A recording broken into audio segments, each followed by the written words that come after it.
Everyone, আসসালামু আলাইকুম। আজকে আমি সারাদিন কি করলাম সেটাই তোমাদের সাথে শেয়ার করব। তারপর আমি চা আর বিস্কিট খেলাম, আর এটা হচ্ছে গুয়ামুড়িয়া সুপারি। এটা খেতে আমার অনেক ভালো লাগে। অনেক গরম পড়ছে তাই একটু শরবত খেলাম। আজকে আমি দুপুরে কি খাবো তো তোমাদের সাথে আজকে আমি এটা শেয়ার করব।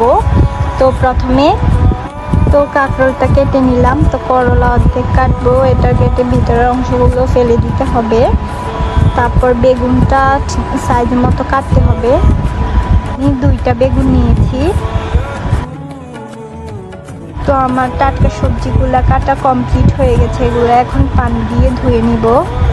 এখন পরিমাণ মতো পানি দিয়ে সবজিগুলোকে সিদ্ধই বসিয়ে দিব। পরিমাণ মতো একটু লবণ দিব। এরপর কিছু রসুন আর কিছু কাঁচামরিচ টেলে নিব ভর্তা করার জন্য। দেখেন আমার সবজি সিদ্ধ হয়ে গেছে। এরপর আমি মরিচ ভর্তাও করে নিয়েছি। এখন আমি সিদ্ধ সবজিগুলো ভাতের সাথে নিয়ে নিব। প্রথমে বেগুন, করলা আর কাঁকরোল। এখন আমি সবজি সিদ্ধ দিয়ে আর গরম ভাত দিয়ে খাবো মরিচ ভর্তা দিয়ে। তো খেতে অনেক মজা। তোমরা যদি আমার মতো খেতে চাও অবশ্যই ট্রাই করে দেখিও ঘরে একবার। তোমরা কে কোথা থেকে ভিডিওটা দেখতেছো অবশ্যই কমেন্ট করে জানাবা। বিকেলে অনেক জাম বানানি খেতে ইচ্ছে করতেছে, তো আমি আমাদের কাছ থেকে জাম পেড়ে নিয়ে এখন জাম বানানি করতেছি। আজকের ভিডিও এই পর্যন্তই। সবাই ভালো থাকবেন। আল্লাহ হাফেজ।